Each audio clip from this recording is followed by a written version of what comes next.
think that's important, isn't it? We remember these are human beings because they're getting hammered from everywhere at the moment. I think they are. The referees had taken centre stage too much. People were talking about them too much. I'm not sure referees want to be in the spotlight. They want to do their job, and they know that if we're not talking about the referees, it pretty much means that they've done a good job. They are under more and more scrutiny. They were in such a rush to make that decision. And I think that's because we've put them under pressure to reach these decisions really, really quickly. Everybody was complaining about the fact that it was taking too long. It was ridiculous. The people in the stadiums didn't know what was going on either. So I think that's why they've tried to speed up the decision-making process. If you do anything at that speed, if you do anything that's complicated, and so many people are watching and depending on your decision making, mistakes are going to be made. And I think it's really important what we saw at the end of that clip as well. The protocols are going to change. Lessons will be learned.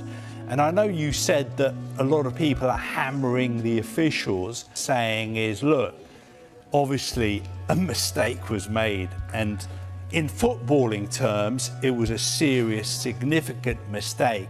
What we want to do is make sure that this doesn't happen again. Last night's UEFA Champions League quarter-final first leg between Arsenal and Sporting CP should have been remembered as a thrilling tactical battle suddenly blown apart by a spontaneous, electric team goal. Instead, it will go down in history, at least among Gunners fans, as yet another VAR outrage, a baffling ruling that robbed Arsenal of what looked like a perfectly legitimate goal and plunged supporters into fury. Sporting's Jose Alvalade Stadium was tense throughout, with chances at a premium and both sides struggling to break deadlock. Arsenal thought they had finally done it when Martin Zubimendi appeared to find the top corner with an immaculate strike midway through the second half. The stadium erupted, players celebrated, and the scoreboard lit up. But the celebration was heartbreakingly brief. After a lengthy VAR check, the goal was ruled out for offside in the build-up involving Viktor Gyökeres, and the officials waved it away. From the moment the offside flag went up, Arsenal fans sensed déjà vu, that sickening feeling that football's most controversial technological tool had once again intervened not to correct an obvious error, but to create confusion, frustration, and widespread outrage. This wasn't just about one disallowed goal, it was about the larger narrative that many supporters feel, that VAR has drifted far from its original purpose of simplifying contentious decisions and is now actively complicating them. Social media exploded instantly.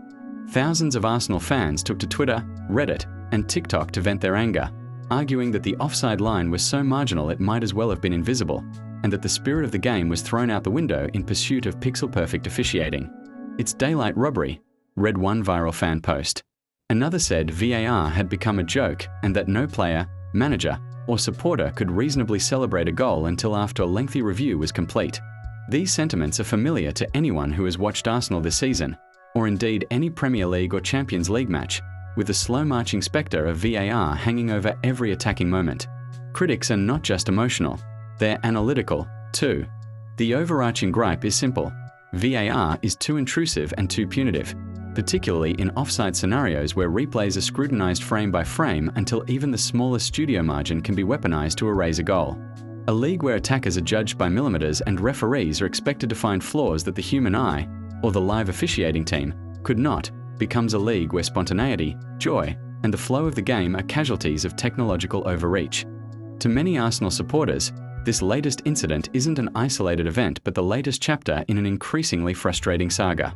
Over the past seasons, we've seen goals ruled out, penalties denied, and matches altered by VAR decisions that feel inconsistent at best, and at worst, inexplicably harsh. These calls are often defended by VAR officials as correct per letter of the law, but fans see a glaring disconnect between what is legal and what feels just. That disconnect is what breeds resentment, and it has only been amplified by a system that too often feels colder, more clinical, and less respectful of the game's human element. Yet in spite of all this controversy, Arsenal showed incredible resilience. With the score still 0-0 after the disallowed goal, they didn't crumble. Instead, they kept pushing, and their patience and belief was eventually rewarded. Enter Kai Havertz, who in the first minute of added time tucked home a composed finish from a Gabriel Martinelli assist, giving Arsenal a precious 1-0 lead to take into the second leg. It was vintage Champions League drama, late, improbable, and just when you thought all hope was lost. That goal, while euphoric, does not erase the bitter aftertaste left by the earlier decision. It merely highlights the contradictions of modern officiating. You can have a moment of sheer emotion, and within moments be plunged into confusion and debate. It makes you wonder whether football is drifting too far from its heart, a game meant to be played and felt, and turning into something governed by lines, cameras, and microscopic decisions that fans may never fully accept. In the post-match interviews, pundits and fans alike questioned what this means not just for Arsenal, but for football's future. Standards need to be consistent, rules need clarity, and technology should support, not supplant, the flow of the game. If VAR continues to produce moments like this, the debate around its place in football won't just simmer, it will boil over.